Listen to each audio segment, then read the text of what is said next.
This is episode 19 of Post Production Podcast.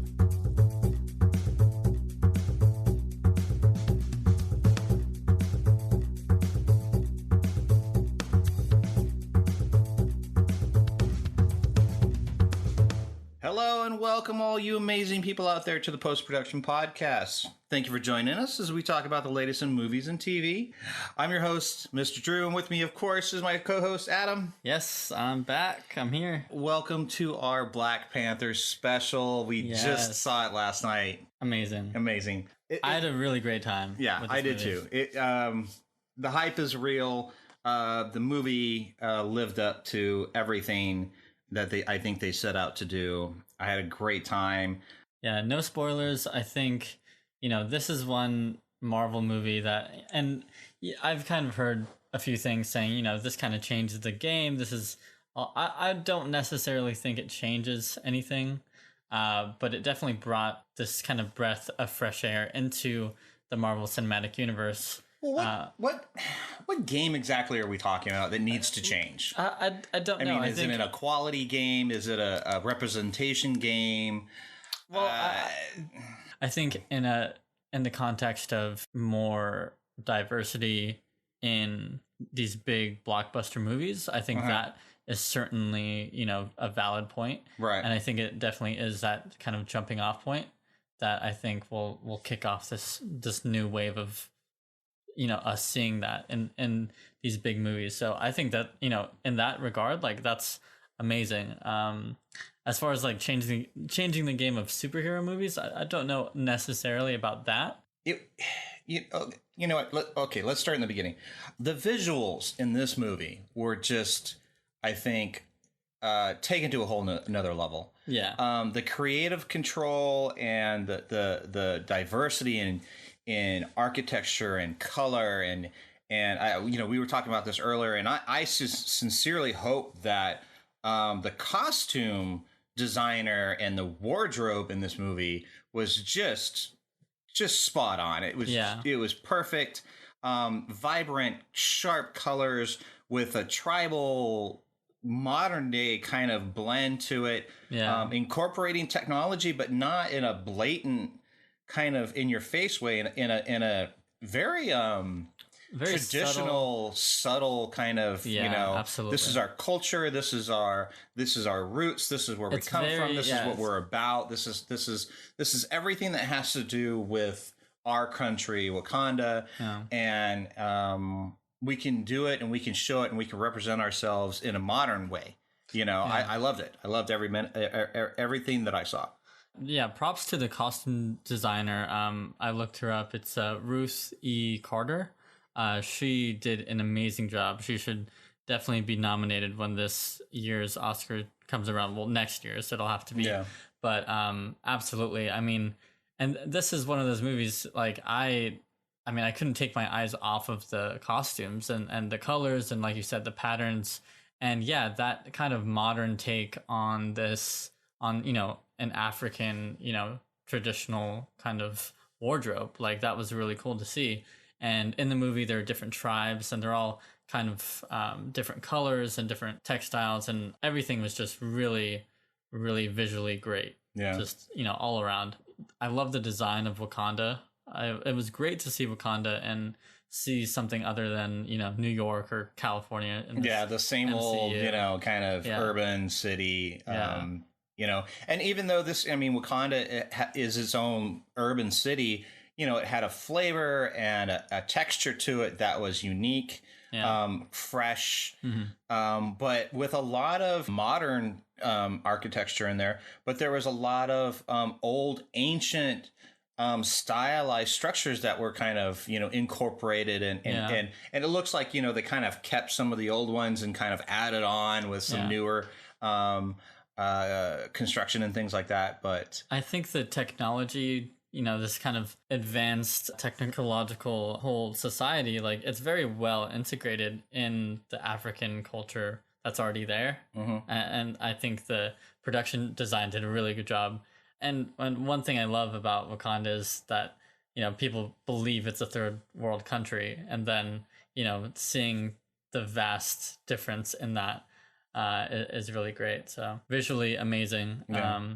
And then, props to the cinematographer as well, Rachel Morrison. She is actually nominated for an Oscar this year for her work on Mudbound. Right. She's the first female cinematographer to ever be nominated for an Oscar.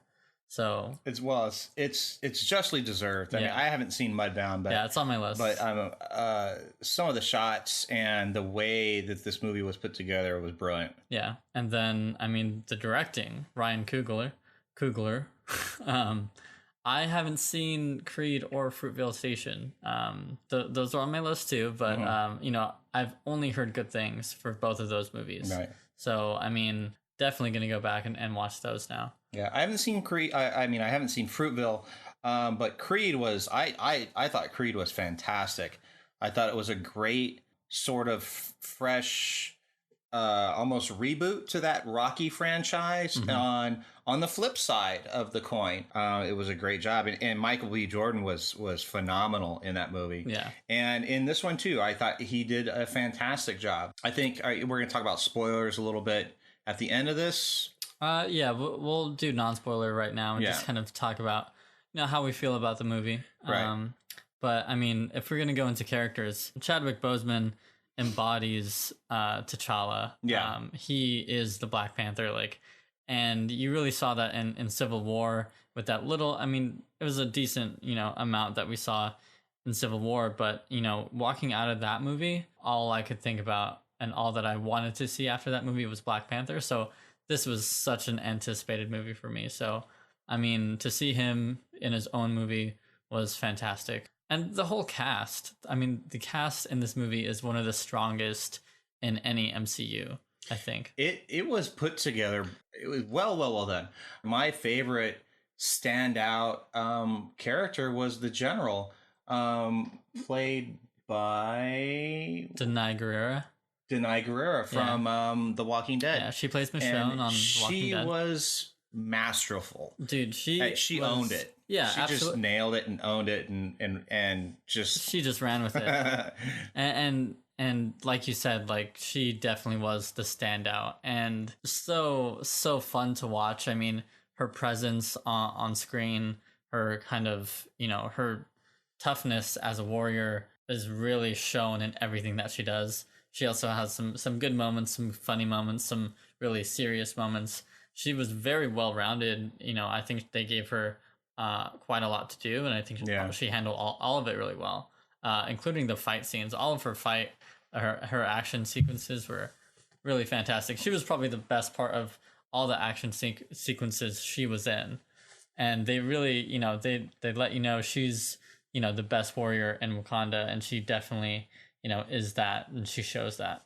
Yeah, I'd have to agree with that because of all the fight scenes and all the choreography, I enjoyed watching her the most. I mean, she, her scenes were definitely kind of a standout, and I don't know if it was part and part costume design and how they incorporated it with the tools that she used and the weapons that she used, or if it's just her charisma and presence to the screen that kind of really just glues your eyes to her and you just don't want to stop watching her. Yeah. I mean, I could go off for every one of these actors. I mean, they all deserve kudos for everything that they've done in this film. Yeah, they all nailed it. I don't think I couldn't bring anybody out of this film and go, maybe this one was a little weak in this and that, but no, everyone came to play. Everyone did their part. No one phoned it in at all. It was solid all the way around. Yeah. Now, how did you like the kind of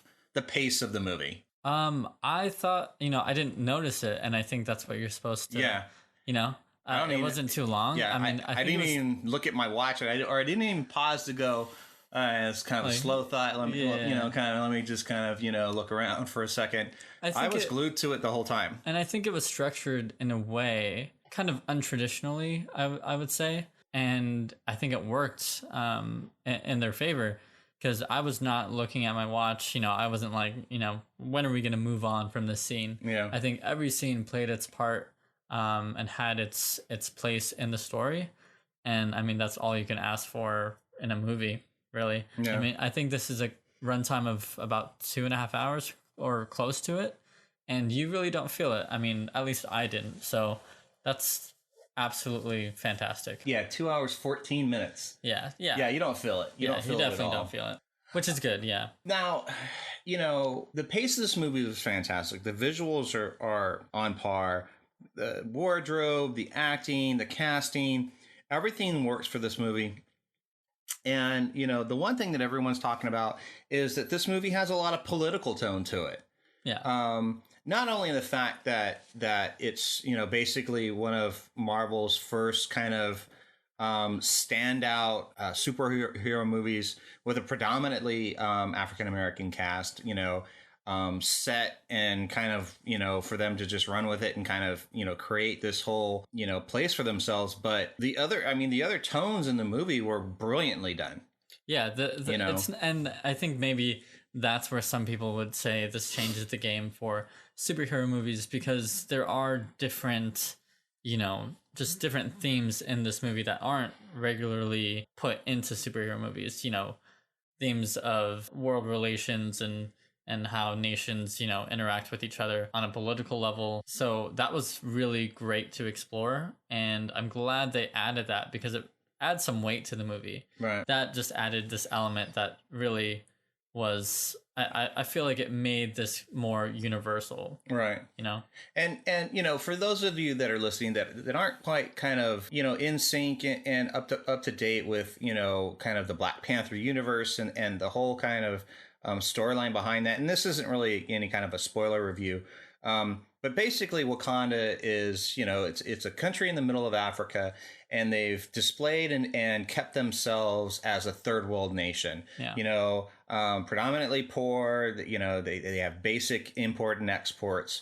But in truth and reality, they're probably one of the most they are the most technologically advanced society on the planet, and they hide that and hide their technology because they want to protect their borders, and that comes into question because in this day and age climate where everything's threatened, and not only from world hunger and famine and resources and oppression, but now in this MCU universe, you have outside forces coming in. Yeah. You've got all these things that have happened in the Avengers, and then going into all of the Captain America movies.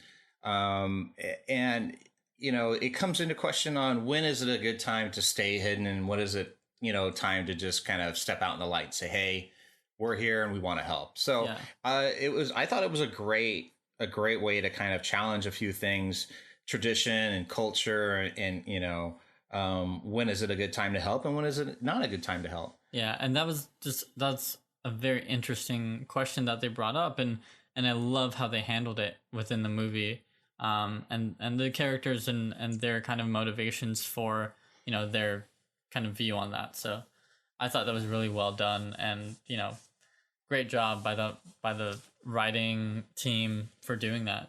Yeah. Anything else you want to kind of add or talk about before we get into a little bit of a spoiler sort of discussion?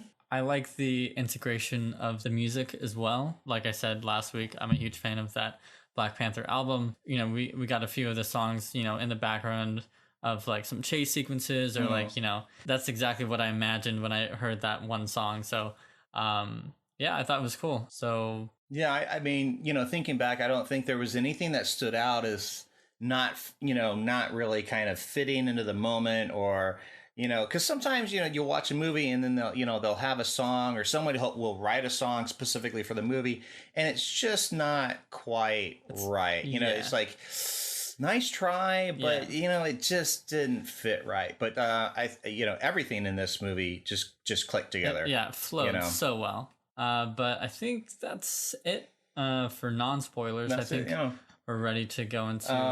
For those of you that haven't seen it yet, go see it.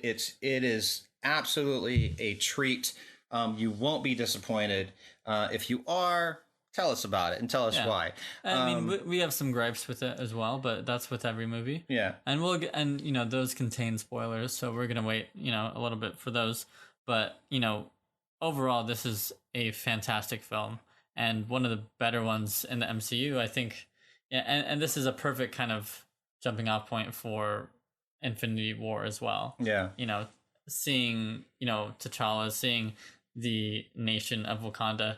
And I'm just happy that we get to go back there in Infinity War. So I'm excited.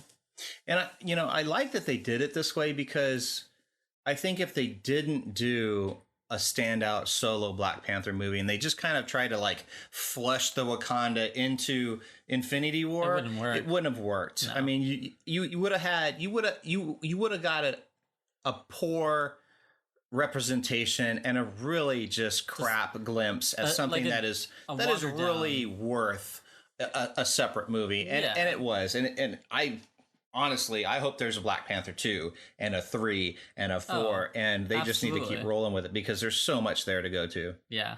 Okay, so spoilers. So yeah. Well, I want to ask you, what were some of the things that kind of let you down, that you're a little disappointed by?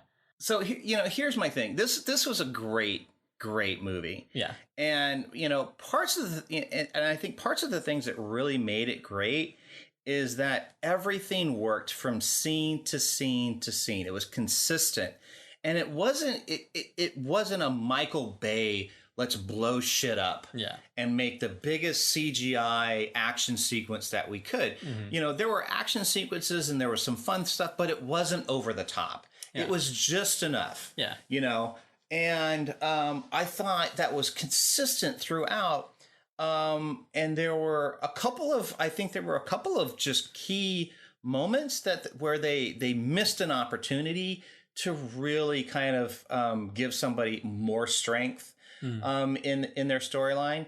And then and we had talked about this. There's a final battle at the end, and people are going at it, and it starts out brilliantly, and the pace is great, and then it kind of jumps up a level, and they bring in these armored rhinos, and it's like you didn't need it, and it really stole away some of the stuff, because you're going, what, you didn't need to take it that extra level. You didn't need a bigger explosion, you didn't need a bigger robot, you didn't need a bigger spaceship, you didn't need another threat. You didn't need another threat. Yeah, because the way the fight was going, you had these tribes going, and they were fighting each other, and with the kind of laser shields, going up with the spears, like all of that was fantastic. Like, it was great to watch, and you're having a good time with it, and then all of a sudden they bring out the rhinos, and you're just kind of like, it's unnecessary. Because I was enjoying myself with that, and I think just continue that, and it would have been fine. Because in reality, I mean, they didn't do anything. They really didn't do anything. It's not like they just kind of ran in and just trampled everybody and then that was it. They're just running around and running amok and kind of like bonking people. Are dodging them, but like, and it's like, okay, whatever, but just another thing they have to deal with. But. I mean, I did think it was funny that the last kind of rhino scene, when were they married? Or they were just kind of seeing each other. I don't remember. They were married. I think they were married. So basically, you have the general. Denai Guerrera. What's her character's name? Akuye. Okuye. Akuye? Yeah, Okuye. And then Wakabi, played by Daniel Kaluuya. Yeah, oh my gosh. How did Who was fantastic. Oh my gosh. Daniel Kaluuya was absolutely great. And I just have to shout out him, because he was, and I wasn't expecting him to have he doesn't have a huge role, but I thought he was just he had a pivotal role. But there was enough of him. Yeah. But there wasn't, he should have been used more. His tone and his placement in there was perfect. I liked his relationship with T'Challa. They were kind of buddy, and then he's married or seeing Akuye, played by Denai Guerrera. But the scene that you're talking about, of course, is, he calls the rhinos. He calls the rhinos because he's the leader of the whatever this tribe is. So he calls the rhinos, and at the end he jumps on his favorite rhino, I'm assuming, and he's charging towards who's he charging T'Challa, towards? Black Panther. Oh, that's right. Yeah, he was charging towards, and then Okuye jumps in front. And the rhino just stops and gives her a kiss, and the rhino, and you can tell the rhino's like, "Hey man, I ain't running over mom. Yeah, no. That's mom. Yeah, that's my mommy. But I love that scene because she's like, or he asks, would you really kill me? And she goes, for Wakanda? Yeah, absolutely. Yeah. And I'm like, yeah. There we go. That was sick. Yeah. And he knows that, so he just throws his swords down. He's like, yeah, I'm not going to fight. I know you're going to kill me. Yeah. But yeah, I mean, I agree with the rhino thing, definitely. Yeah. One gripe for me, and I think you kind of touched, well, you were saying that they don't ever go over the top with the CGI, where I would disagree with the final battle between Killmonger and T'Challa, when they're both in their kind of Black Panther suits and they kind of tumble down into the underground subway they tumble train. For an eternity. Well, that's one thing. Yeah, they fall like 80 stories and then just they're fine. Yeah. Okay, whatever. Is it just me, or I mean, I hate those falling and fighting in the air scenes. Like there's one in like Spider-Man 2. I just thought it was kind of ridiculous. They're like falling from a tower and fighting. Like it's just, for Spider-Man it works, but Black Panther, it's just I think they're trying to do something a little bit different sometimes, but it never transfers to the screen well. It just doesn't look natural. Well, because it doesn't look like anything is, it doesn't look like these guys are hurting each other. Yeah. And that's what I'm saying, is that that whole kind of scene on the railroad, on the train track, like they were fighting, and at one point he calls on his sister, and his helmet kind of goes away, and he doesn't look like he is breaking a sweat. Yeah. Like, and so that I kind of was like, it kind of took me out and was like, you just fell like 80 stories and you're punching this guy who's, super strong, and you guys are going at it like crazy. Yeah. But you're just kind of like, no heavy breath, no nothing. Just and before you fell 80 stories, you were out fighting an army and dodging rhinos and doing all that stuff. But, so I was like, just that, I was like, nah. And so I just think, maybe the suits have built-in air conditioning. I mean, probably. But I mean, they have everything else. Yeah. The suits that magically appear out of the necklaces. I actually didn't mind that though. I didn't mind it.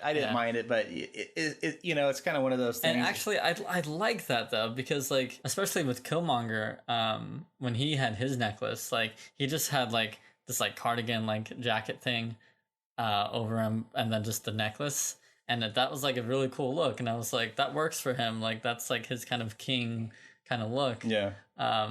So that was kind of cool. But anyway, back to that scene. It was very video game looking.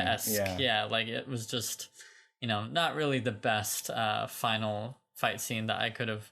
It's actually kind of, it was, and this is one of those points where they really kind of missed the mark, where, you really took time and effort to make Wakanda vividly attractive and just unique, and you have all this whole scenery. Country, basically. You have the full country, and then you take the final fight scene into a cave. Yeah, it's it was kind of an odd choice. Yeah, it's weird. And in that way, because everything was CGI, that beautiful kind of vision that Rachel Morrison brings with the cinematography, that doesn't get translated to that scene because it's all CGI. So that it doesn't match up very well with everything else. And I could say that about the CGI in the following scene when they're kind of watching the sunset. And I just felt like the suits looked a little unfinished, and those are small things, but they definitely were noticeable to me. But I mean, from just visual gripes, those are basically it. Everything else was incredible. So as far as the story, we get this fascinating, I think, story of Killmonger and how he kind of came to be, and why he wants the throne, and that kind of background. And the movie opens up in 1992 in Oakland, California, and has a great scene, which I thought, set the tone for this movie, and you know, it was just really nice to see again a different time and a different place than what we've already seen. Sterling K. Brown plays Killmonger's father, and he does a great job. I've been a fan of him since what is it, The People versus O.J. Simpson? Have you seen that? No. It's good. It's really good. Okay. Yeah, you should watch it. You know what? I got enough of OJ and that whole circus when it happened. You know, I was there when it all went down. Okay. So, yeah. All right then. Well, anyway, that was a tragedy of our culture. Yeah. Okay. Well, Sterling K. Brown, he's really great. I like how they brought in the young Black Panther back then. You know, T'Chaka, and that was just really cool to see. And when you get this kind of generational throne and this kind of mantle, so it was cool to just see, you know, what the Black Panther looked like in 1992. And we, of course, we learn more about their story. And I guess Sterling K. Brown, he plays T'Chaka's brother, and T'Chaka ends up killing him, which sets off this whole story, basically. Yeah, it basically just starts the first domino and falling in a long list of dominoes. Yeah, exactly. And it created the driving factor for Eric Killmonger and his whole kind of quest for vengeance. Yeah, and I think, you know, the motivations of Killmonger, I think were valid. Like, you know, he wanted revenge for his father, and he felt like he had a place on the throne, and it's that classic kind of, you know, Hamlet kind of, like, quest for power, basically. Well, quest for power, quest to avenge. Yeah. You know, you know, when you're young and you're planted with such a deep-seated hatred. Yeah. You know, it can become a very powerful driving force. You know, I thought Michael B. Jordan did a fantastic job as Killmonger. I liked Killmonger's character. Yeah. I just thought at certain points it was just kind of they really did it an injustice, because he went from he kind of transitioned for me between, you know, this great villain with an agenda and, you know, kind of this plan to go about it. And there were just these little parts where, you know, I mean, where he grew up in Oakland, you know, in a I guess, you know, whatever, a gang atmosphere. And you just saw these kind of moments of this corner street thug in him. And it for me, it just kind of took away just kind of the validity of his progression as a person.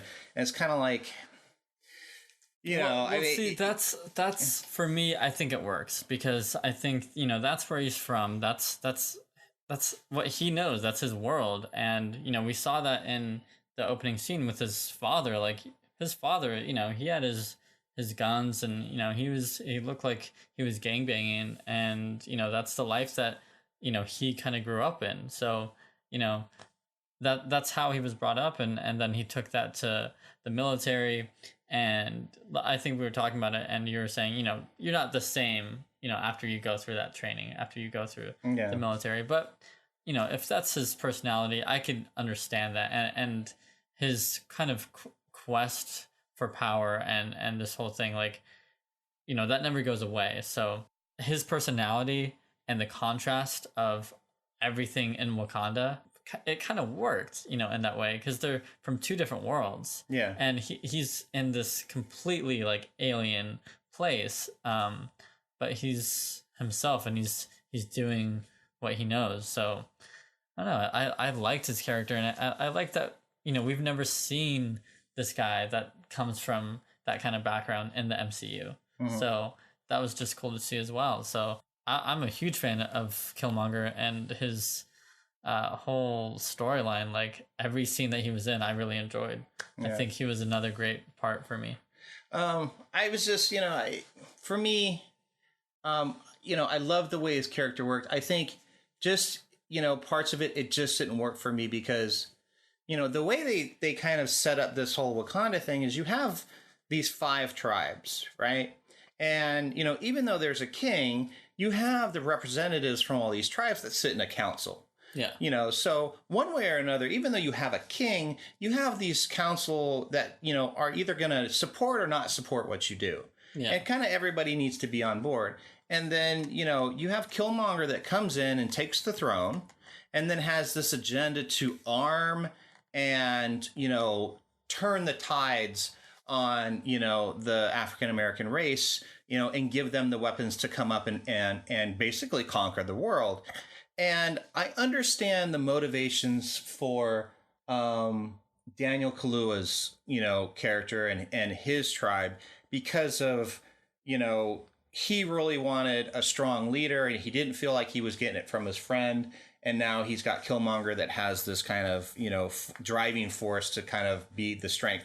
But the other ones just rolled over on it, you know, and there wasn't any kind of, for me, any kind of motivation from them to roll over except for fear. And it's like, well, yeah, I mean, you know, as this kind of, you know, that is it though. You know, for me, I just thought, I was like, and that's where that thug life didn't work for me.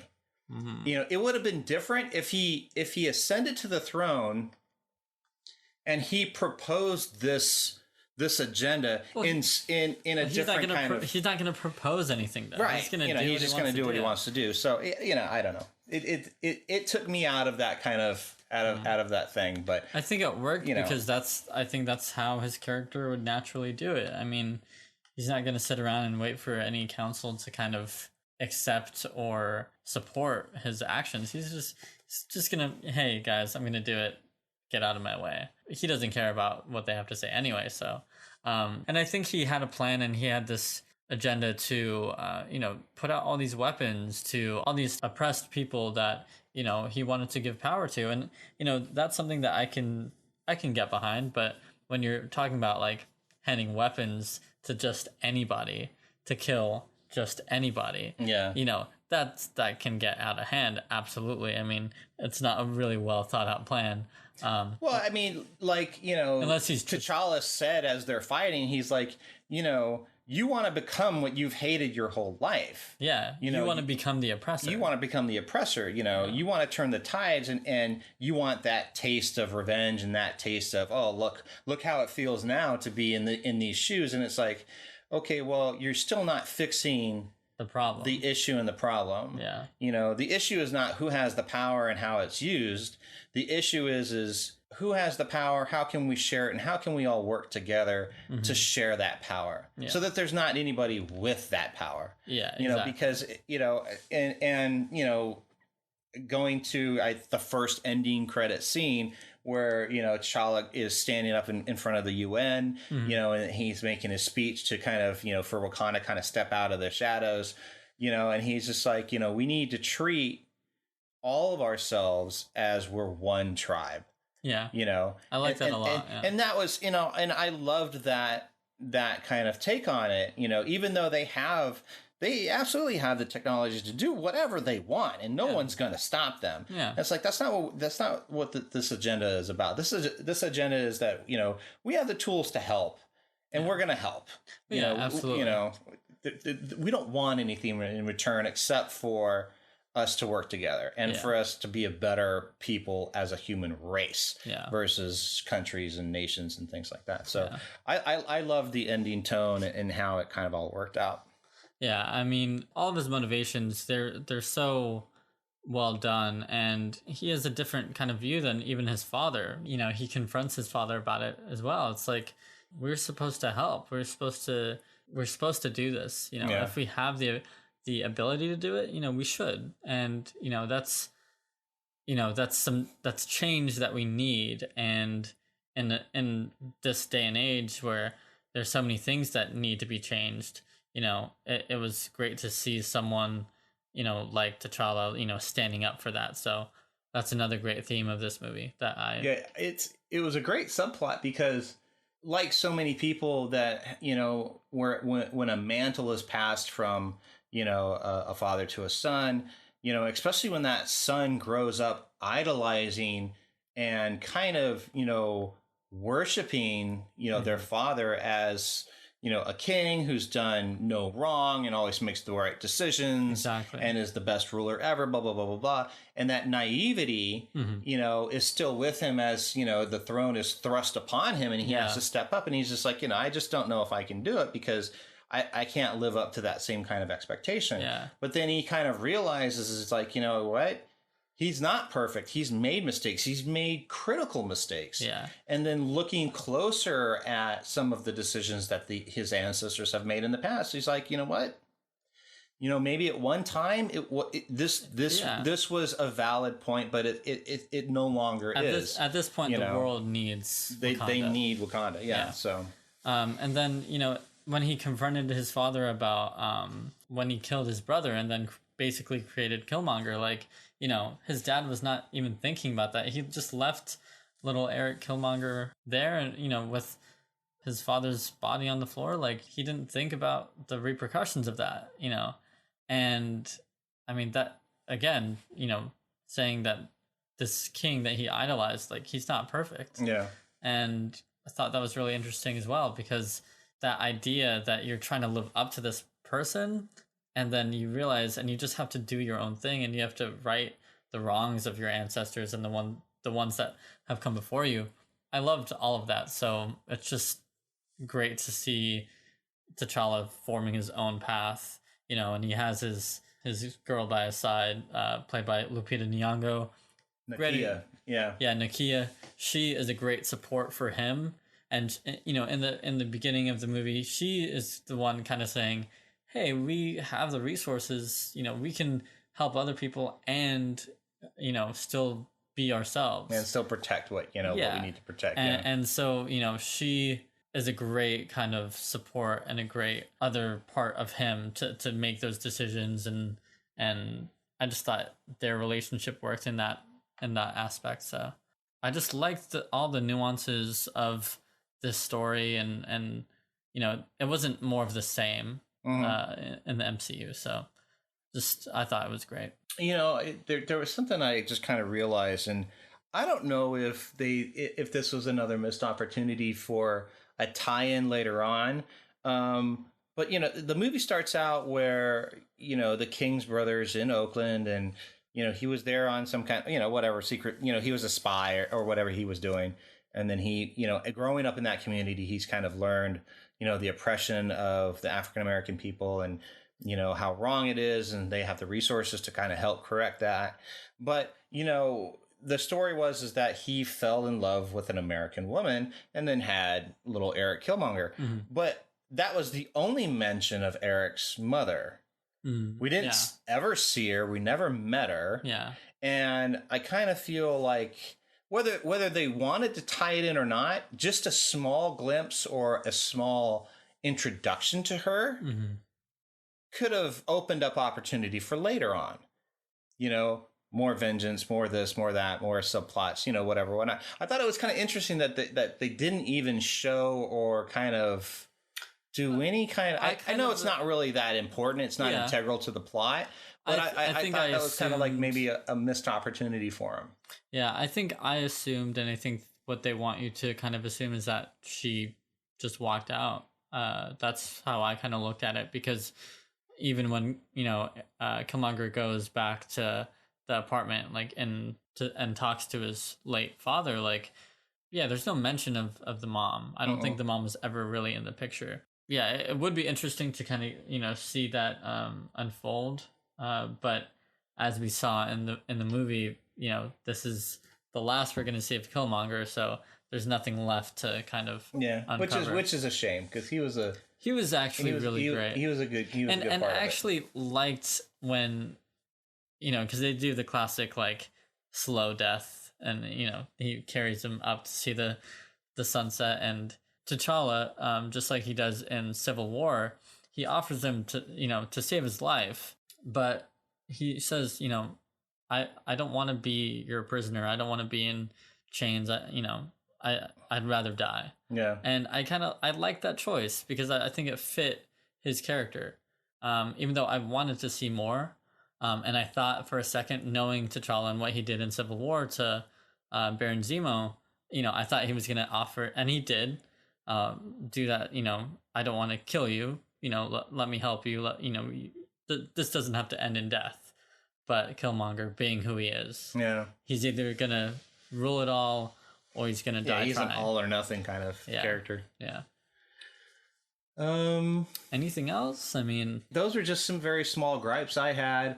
I love the cast and the way they did everything. Andy Serkis for me was hilarious as Claw. Yeah, he was fantastic. He got a little irritating for me, at least, but Andy Serkis is great, and seeing him as Caesar in Planet of the Apes, and then Snoke in Star Wars as very serious characters, very brooding and like threatening kind of characters. It was nice to see him, in his own flesh. Yeah, I know. As actually Andy Serkis. As Andy Serkis, and having just a little bit of fun with the role. Yeah.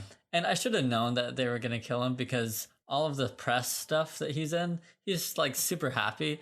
Whenever a person is that happy, they're gonna die. They're gonna die. Yeah, okay. And it's actually funny because like when you think of Andy Serkis, I don't think of him as this role as Claw. I mean, I think of him as Gollum. As well, I mean, when I picture him as a person, there's certain things that I view, and he just doesn't even look the same as when he's kind of as Claw, because he's got the beard and everything going, and he just looks bigger and rugged. Yeah, I think like he looked massive. Yeah, it's like Andy Serkis is not a big dude. I mean, he's a normal sized guy, but he's not a big, massive dude. I was kind of like, okay, this is cool. I mean, he could step in all these different roles. Yeah, he's great. He did a really good job. But yeah, I mean, A+ for the guys. They did a fantastic job, and I hope that this opening weekend is an absolute just crushing box office for them. I mean, this movie deserves it. I mean, with everything behind the movie, what it means, in society, in our culture, in today's day and age, this deserves to have a huge opening weekend, and just great praise, from all the critics and fans alike.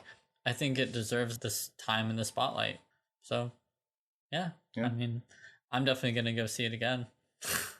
Yeah, I think I have at least 3 more viewings with all the different people I need to see it with. So, and I'm going to enjoy it each time. But yeah, give us your thoughts. This is going to be up on our channel. So, go see it. Mm-hmm. Tell us if you agree, disagree. You have some other points that you think they either missed the boat or they did phenomenally well. Yeah. We'd love to hear your thoughts. And how do you guys think this is going to... Well, first I want to ask you, like, how do you think this is gonna kind of tie into Infinity War, or what did you think of that last post-credit scene? I thought it was okay. I mean, I really thought, I know they weren't going to kind of bring up the because we don't know where the last stone is, the soul stone. Yeah, everyone is assuming at this point that it's going to be in Wakanda, because we see a battle happening in Wakanda from Thanos's troops or whatever. So the only reason for him to go there is if there's a stone. So either they hid other stones there to kind of protect it, because probably that's that's probably the best, safest place to protect anything is in Wakanda. Or the actual soul stone is there. So I thought that that last credit scene was gonna be like this little kind of oh look mm-hmm. Good thing, good thing Killmonger didn't find this, kind of, it's just something that was like kind of like, oh yeah, this is here, this is here, and this is another part of our kind of thing. I think they might. I mean, if it is in Wakanda, of course they'll have to bring it up in Infinity War. But I think I'm fine with it not being in this movie, even if it's not in the post-credit scene. I think I'm okay with that at the end. Yeah, I actually hope that it's not in Wakanda. So I think we talked about this before, where I like, for me, the fact that most of a large amount of the stones have been in, around, or dealt with Earth. Yeah. When the MC universe is so massively large with other planets and people and cultures, it's just like, yeah, I know that we're the center of the universe and all that, because we've written all the comics and everything spawns from us. But I mean, it'd be nice if we didn't have all the cards. I can see that. I can see that. We'll see what happens. I think it'll be, it'll be an exciting part. Yeah. With Infinity War. But as far as that post-credit scene, though, it was nice to see Bucky. Oh yeah, it was really cool to see Bucky. It was, yeah. I mean, I'm excited to see him. He's all defrosted and he's looking good, and just grow out his hair a little bit. Yeah. So almost seems like him and no. And you know what? And we didn't give a shout out to his sister in this movie. Letitia Wright, is that it? Yeah, Letitia Wright. And she was fantastic. She really was. Yeah. And like you said, she's kind of the Q to she's like James Bond. The James Bond Q. She's the gadget girl. She's witty. She's a little kind of she's funny. She's she was great to watch. It worked. I mean, we talked a little bit. I kind of thought it was just a little weird for someone to be doing that. It's just kind of. You think she's too young to be as young as she was, but I mean, it worked. It worked fine. I think it's fine. Yeah, but it kind of looked like her and Bucky maybe have this sort of relationship, kind of. Nah, she's looking after him. Thing. She's No. That he's like 70 years old, so. But he looks like he's 20. He's like 26. 7, maybe. I mean, she's she's like 19, sort of. Okay, off topic. Anyways, give us your thoughts. Give us a like, a subscribe. Yeah. Follow us on Twitter, Instagram. You can find us and listen to us on iTunes, SoundCloud. All of these will be up on the YouTube channel as well. So yeah, like, comment, subscribe. And yeah, we really appreciate you guys. Thank you for listening, as always. Yeah, and go out and enjoy a great movie. Yeah, absolutely. All right, have a good day, guys. Bye.